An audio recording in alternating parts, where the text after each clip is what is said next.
시사의 스위치를 켜다 따뜻한 시사온 시간입니다. 시사평론가이신 한동대학교 주재원 교수 나오셨습니다. 안녕하세요. 네, 안녕하세요. 네, 정말 장마가 시작된 지가 꽤 됐는데 음. 우리 지역에는 정말 마른 장마라 가지고 비가 안 오다가 이제는 진짜 시작이 되는 것 같긴 한데요. 그렇죠. 네. 오늘은 장마에 대해서 준비하셨다고요? 네, 비가 이제 오는 것도 좀 약간 찝찝한데 네, 비가 오기로 해놓고도 안 오는 것도 굉장히 좀 기분이 맞아요. 안 좋고, 올 게 오지 예, 않는? 또 안 온다고 해놓고 와도 좀 기분이 안 좋고 맞습니다. 그런 것 같습니다.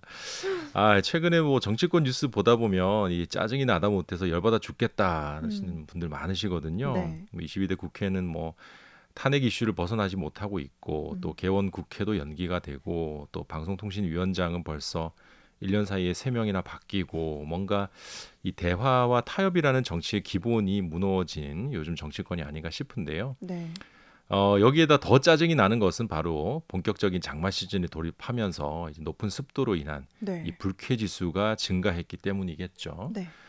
흔히 이제 한국은 이 봄, 여름, 가을, 겨울 이렇게 사계절로 이루어져 있는데 일반적으로 우리가 여름이라고 하면 그 과거에 음력에 이제 5, 6월이라 그러죠. 네. 음력 5월에서 6월 요때. 근데 양력으로 하면 이제 7, 8월이 되는데 이 여름의 초입이라고 할 수 있는 6월 말에서 7월 초가 되면 매년 찾아오는 불청객이 바로 장마입니다. 네. 장마는 보통 이제 6월 중순, 7월 중순 사이 약 2주에서 한 달 동안 지속적으로 내리는 비를 말하는데 네. 올해도 이제 지난 주말부터 중부 지방에는 지금 꽤 많은 비가 내리고 있다고 하거든요. 네네. 그래서 오늘은 이제 우리의 불쾌 지수를 끌어올리는 불청객, 이 장마에 대한 이야기를 좀 해보도록 하죠. 네. 진짜 이 장마철이 되면 특히나 빨래를 했을 때 좀 잘 마르지도 않고 좀 꿉꿉한 느낌이 들어서 좀 불쾌 지수가 높아지는 것 같은데요. 그렇죠. 네. 그나마 요즘은 이 건조기라고 하죠. 빨래 온도 건조기. 건조기가 보편화되면서 빨래에 대한 걱정은 좀 줄어든 것 같긴 합니다. 네, 하지만 정말 에어컨이 없는 곳은 습도가 높아서 가기가 좀 힘든 것 같아요. 맞습니다. 에어컨이 있고 없고가 굉장히 좀 큰 영향을 미치는 맞습니다. 요즘이죠. 저도 이제 지난주 교회에서 이제 그 주차 안내를 했는데 음, 정말 물 속에 있는 느낌이더라고요. 습도가 너무 높아가지고. 네. 근데 이제 이게 정말 괴로운 게요. 미국 남부 지방도 이제 여름에는 온도가 40도 이상 음, 올라가거든요. 근데 거기는 습도가 낮아서 네. 그늘에만 들어가면 시원합니다. 오, 이제 온도가 40도라도. 네. 근데 이제 한국의 장마철은 사실 온도 자체는 뭐 30도 전후로 형성이 되는데 습도가 거의 90% 육박하기 맞습니다. 때문에 불쾌 지수가 엄청 올라가죠. 음, 먼저 좀 장마라는 단어의 뜻에 대해서 잘 모르시는 분들 많을 것 같아서요. 네. 제가 알려드리면 장마라는 것은 이제 길장자, 이제 한자어와 우리 옛말인 물을 뜻하는 이 말을 이제 합친 합성어입니다. 음, 그래서 장마는 이제 여름철에 여러 날을 계속해서 이 지루하게 비가 내리는 현상을 의미를 하는데요. 네. 근데 또 무조건 비가 오래 내린다고 해서 다 장마라고 할 수는 없습니다. 네. 이제 초여름 장마 전선에 의해서 비가 내리는 음, 것만 장마라고 하고요. 네. 그리고 이 장마라는 현상은 전 세계에서 우리나라, 중국, 일본, 그러니까 이 동아시아 지역에만 나타나는 또 특수한 현상이에요. 이것도 굉장히 재미있고요. 네. 중국과 일본에서는 이제 장마를 뭐라고 부르냐면 이제 각각 메이유, 음, 바이유라고 부르는데 이게 이제 한자어로 보면은 매실이 익을 무렵에 내리는 비라는 뜻입니다. 오, 굉장히 좀 매력적이죠. 네. 네, 문학적인 표현 오, 같기도 하고 장마보다 좀 나은 것 같습니다. 네. 아니, 매실이 익을 무렵에 오는 비라는 게 정말 낭만적인 것 같은데, 또 장마의 뜻이 저는 한자어인 줄 알았거든요. 그런데 이 마라는 우리 말을 또 알게 된 것 같습니다. 장마가 이 동아시아 국가들에서만 나타나는 현상이 또 흥미롭기도 한데, 장마 전선에 의해서 형성된 비만 이제 장마라고 한다고 하셨잖아요. 네. 그러면 장마 전선은 어떻게 형성이 되는 거죠?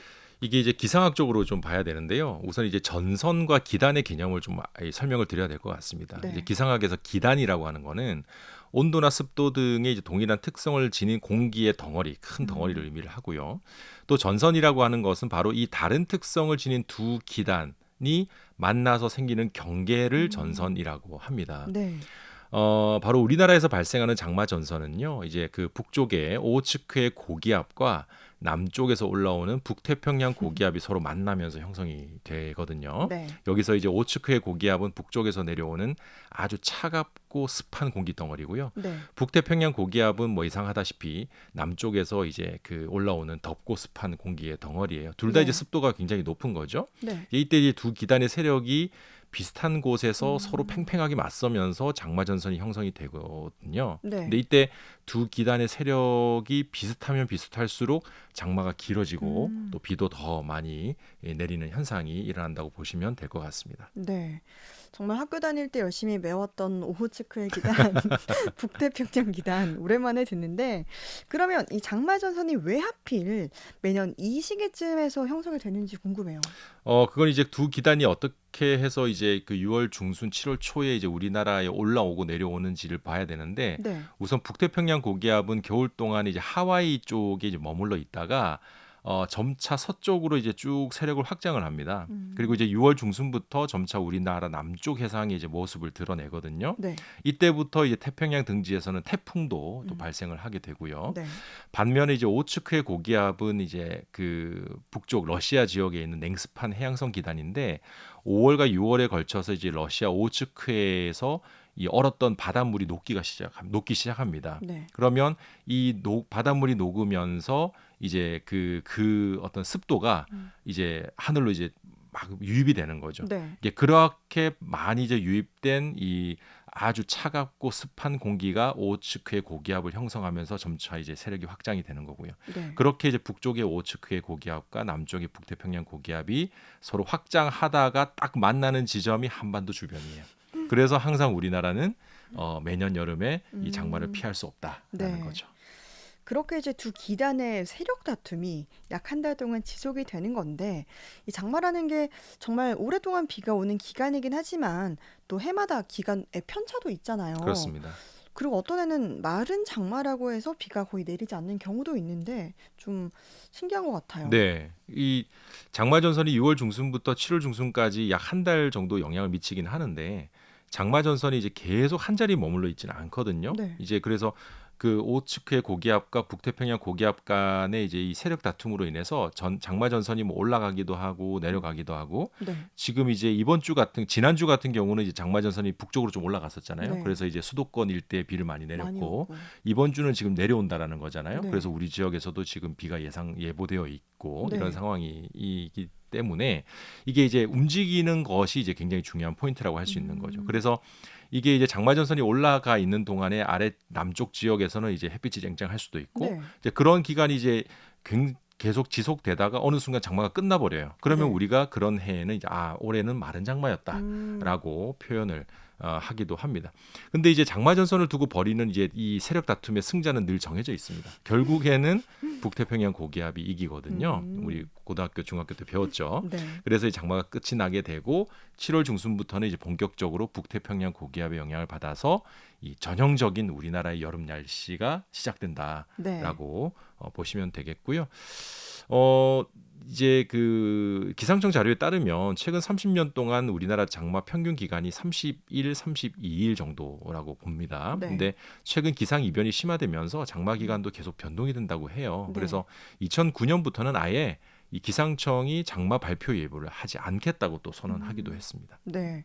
근데 작년에도 생각을 해보면 국지성으로 많은 인명과 재산 피해가 났었잖아요. 네, 예전에는 모르겠는데 요즘은 비가 오더라도 정말 이렇게 무섭게 비가 내리는 그렇죠. 경우가 많아서 네, 비가 온다라고 하면 약간 긴장이 되긴 하더라고요, 저도. 맞습니다. 네. 근데 그렇게 많은 비가 대체 어디서 수분이 공급이 되는지 좀 궁금해요. 이게 참 재밌는 부분인데요. 2019년 여름 장마 동안 우리나라에서 약 4,000km 떨어진 남반구 적도 공기가 우리나라로 유입된다는 연구 결과가 화제가 된 적이 있습니다. 네.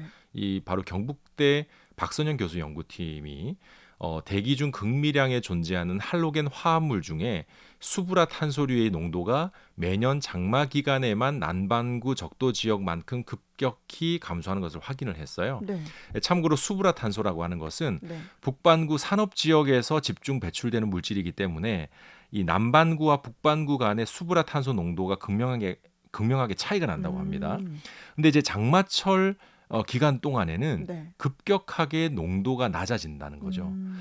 그러니까 이것이 뭘 의미하느냐? 결국 4,000km 거리의 남반구에 있는 대규모의 공기가 위도를 가로질러서 빠르게 이동했다. 즉 네. 남반구에 있는 공기가 북쪽에 이제 유입이 되면서 그 공기가 만들어내는 습도가 이제 우리나라 장마 전선에 이제 내리는 비에 포함되어 있다라고 네. 하는 거거든요. 그래서 이런 것도 굉장히 좀 흥미롭게 볼 수 있을 것 같고 네. 또한 남반구 적도 기온의 공기가 해양성 공기의 40%를 이루고 있다는 사실도 이제 이 연구에서 밝혀졌는데 결국 장마철에 남반구 적도 공기가 동북아시아를 장악하는 동안 음. 전체 장마 강수량이 50% 이상의 비가 온다는 것도 이 연구가 입증을 했죠. 네. 진짜 4,400도 아니고 네. 4,000km 떨어진 곳에서 이렇게 왔다라는 게 참 신기하기도 하고 그런데도 최근 들어서는 장마가 좀 늦어진다라는 기사를 본 것 같아요. 네. 실제로 올해도 7월 5일부터 이제 장마가 시작된 거잖아요. 네. 이런 이유도 있지 않습니까? 장마가 늦어진 가장 주요한 원인은 이제 북태평양 고기압의 세력이 약해서 이제 네. 올라오지 못하고 있기 때문이라고 해요. 음. 이제 베링해에 있는 차고 건조한 공기가 우리나라로 유입이 되면서 장마 전선의 북상을 저지하고 있기 때문이라고도 하는데 네. 이제 결국 이러한 현상은 많은 기상학자들이 얘기하는 바대로 지구 온난화가 진행이 되면서 이 베링해 지역 해빙이 높고 음. 해빙 면적이 줄어들고 있기 때문에 이런 네. 현상이 일어나고 있다라고 음. 분석하는 시각이 좀 지배적입니다. 네. 오늘은 시사온 시사가 아니라 참 지리 시간이다라는 생각이 드는데요. 그런데 이렇게 기후 위기가 결국은 우리 장마에도 영향을 미치게 되는 것 같은데 실제로 예전에는 장마비가 좀 가늘고 좀 길게 이어졌다면 최근에는 정말 국지성 호우가 좀 자주 내리는 것 같아요. 근데 이게 또 안전과 직결된 문제다 보니까 관심을 가지지 않을 수가 없습니다. 맞습니다. 확실히 최근 몇 년간의 데이터를 보면 장마 기간 동안 국지성 호우의 빈도가 잦아지고 있다는 것이 드러나고요. 네. 장마철에 이제 강수량은 예년보다 적더라도 음. 이 국지성 집중 호우의 위험이 있는 만큼 이제 안전 대비를 좀 철저하게 해야겠죠. 네. 사실 장마라는 게 우리는 굉장히 좀 그 찜찜하고 불쾌한 이제 경험일 수 있겠지만 사실 장마 때 내리는 비가 토양에 과다하게 쌓여 있는 무기염류를 씻어내고 또 가뭄 해소에도 도움이 되고 또 네. 공해 물질을 제거해서 공기 정화 기능도 하는 등 여러 가지 순기능을 하거든요. 네. 근데 이제 기상 이변으로 한꺼번에 많은 양이 집중적으로 쏟아진다면 이 산사태 그리고 하천 범람, 뭐 시설물 붕괴 등의 어떤 다양한 피해가 발생할 수가 있잖아요. 네. 그래서 이제 이러한 피해를 줄이기 위해서라도 미리미리 좀 대비해서 아무쪼록 올해 장마 기간에는 좀 피해가 네. 없었으면 하는 바람입니다. 네, 정말 비 피해가 없도록 사전에 철저한 대비 꼭 하셔야겠고요. 또 큰 피해 없이 무사히 지나가길 바라겠습니다. 주재원 교수님도 장마 잘 이겨내시고요. 저희 다음 시간에 뵙겠습니다. 네, 고맙습니다. 고맙습니다.